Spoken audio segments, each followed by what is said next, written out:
Canada के कुछ पत्रकारों ने अब खुलकर ये लिखना शुरू कर दिया है कि कनाडा की जितनी बदनामी जस्टिन ट्रूडो ने करवाई है उतनी कभी किसी प्रधानमंत्री ने नहीं करवाई। और अब एस जयशंकर ने भी अमेरिका से कनाडा को ऐसी फटकार लगाई है कि कनाडा के विदेश मंत्रालय में सन्नाटा छा गया।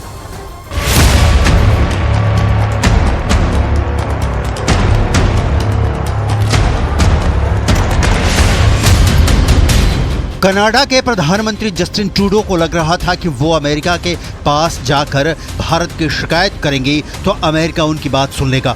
लेकिन भारत के विदेश मंत्री एस जयशंकर ने अमेरिका के अंदर बैठकर बहुत विस्तार से, बहुत सधे हुए अंदाज में जस्टिन ट्रूडो की क्लास लगाई है। ट्रूडो को शर्म नहीं आ रही है, लेकिन कनाडा के अंदर अब एक ऐसा वर्ग खुलकर अखबारों में लेख लिख रहा है जो ट्रूडो को अब एक सेकंड के लिए भी प्रधानमंत्री की कुर्सी पर बैठे हुए देखना नहीं चाहता है। इस जयशंकर ने किस तरह ट्रूडो की क्लास लगाई है और किस तरह कनाडा के अखबारों में ये छप रहा है कि ट्रूडो ने कनाडा का वैश्विक तमाशा बना दिया है, ये सब कुछ हम आपको आगे बताने वाले हैं। कनाडा के एक नहीं कई न्यूज़पेपर पढ़कर और रिसर्च करके हम आपको कुछ ऐसी बातें भी बताने वाले हैं जो अब तक कहीं भी सामने नहीं आई हैं। ऐसा नहीं कि ट्रूडो सिर्फ अमेरिका के पास ही भारत की शिकायत करने गए थे। ब्रिटेन के प्रधानमंत्री ऋषि सुनक को भी जस्टिन ट्रूडो ने संदेश भिजवाया था, लेकिन ऋषि सुनक ने ट्रूडो के आरोपों को नजरअंदाज कर दिया। ऑस्ट्रेलिया, न्यूजीलैंड, हर तरफ जस्टिन ट्रूडो को साइडलाइन कर दिया गया और ट्रूडो मनमहसूस कर रह गए। दरअसल ट्रूडो को चिंता इस बात की सता रही है कि आखिर जो सबूत भारत मांग रहा है वो आखिर कहां से पैदा करें, क्योंकि भारत का विदेश मंत्रालय लगातार सबूत मांग रहा है और कनाडा की तरफ से कोई जवाब ही नहीं आ रहा है। लेकिन विदेश मंत्री एस जयशंकर इतनी जल्दी इस मामले में ट्रूडो को रफा दफा करने वाले नहीं हैं। एस जयशंकर ने कनाडा पर जो आरोप लगाए हैं उसने दुनिया को चौंका दिया है। जयशंकर के आरोप क्या हैं आपको आगे बताएंगे, लेकिन पहले आपको दिखाते हैं कि दुनिया के प्रसिद्ध पत्रकार 11 पुरस्कारों से सम्मानित टेरी गैल्विन ने एक बार फिर कनाडा के प्रधानमंत्री को जमकर खरीकोटी सुनाई है।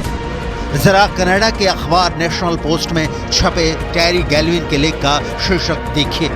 ये विश्वव्यापी अपमान का एक तमाशा था। कनाडा के इस न्यूज़पेपर ने कैसे जस्टिन ट्रूडो का नकाब उतार दिया है, पूरी बात आपको बताएंगे। लेकिन सबसे पहले आपको ले चलते हैं अमेरिका के वाशिंगटन में, जहां पर भारत के विदेश मंत्री एस जयशंकर ने अपने बयानों से ट्रूडो को और ज्यादा मुश्किल में डाल दिया है।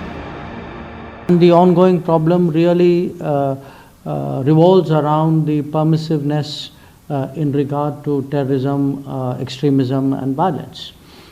And this permissiveness is also reflected in the fact that some important extradition requests have not been responded to from their side. And most important, the fact that our diplomatic missions and our diplomatic personnel have been consistently and continuously intimidated in Canada to a point where today it is not safe for them really to carry on with their work. किसी देश के राजनयिक को धमकी दी जाए, इससे ज्यादा अंतर्राष्ट्रीय नियम कायदों का उल्लंघन और कोई हो ही नहीं सकता है। लेकिन जस्टिन ट्रूडो ने वैसे भी इस वक्त सारे नियम कायदों को ताक पर रख दिया है।